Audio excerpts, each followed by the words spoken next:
নমস্কার বন্ধুরা, চলে এসেছি আমাদের ঘরের সামনে। দেখুন কিভাবে আমরা কচু চাষ করি। এই যে কচুগুলো আমাদের বেরিয়ে গেছে, আগের থেকে বৃষ্টি হচ্ছে জন্যে এগুলোতে একসঙ্গে অনেকগুলো গাছ হয়েছে। এগুলোকে আলাদা আলাদাভাবে ছড়িয়ে লাগাতে হবে। দেখুন এই যে কচুর ডাটা খেতেও খুব ভালো, আর এ পাতা খেতেও খুব ভালো, আর কচু খেতে তো ভালো লাগে, এটা তো সবাই জানে। দেখুন কতগুলো কচু গাছ বেরিয়েছে। এটা আলাদা আলাদাভাবে লাগালে পুরো বাড়িটা মেকআপ হয়ে যাবে। আরও দেখুন ওপাশেও হয়েছে, এই যে অসংখ্য গাছ হয়েছে এখানে। দেখুন এই কচুটা খেতে খুব মিষ্টি, এটা সাদা হয়।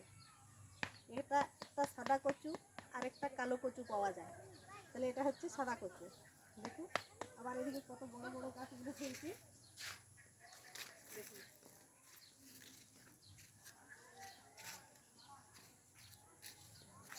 এই যে কচু শাকের পাতা দিয়ে মুড়ে ঘন্ট, মাছের মুড়ে ঘন্ট, আর কচু দিয়ে মাছ রান্না, কচু দিয়ে মাংস রান্না, সব কিছু খেতে খুব ভালো লাগে।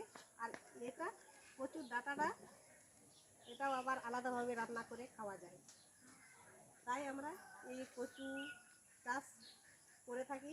ঘরের সামনে জায়গা কম থাকলেও 2-4টে গাছ লাগালে ওটাতে সংসারের খরচা মতন সবটাই চলে যায়। তাই আমরা কচু চাষ করে থাকি। খুব বেশি পরিমাণে করি না, এটা বিক্রি করার জন্য নয়, এটা খাবার জন্য।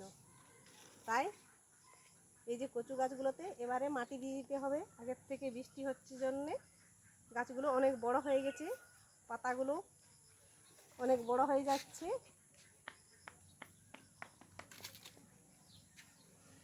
কি সুন্দর দেখুন, যে কচু পাতাটাতে এই যে কালো অংশটা থাকবে, সেই কচুটা কোনোদিনও চুলকবে না।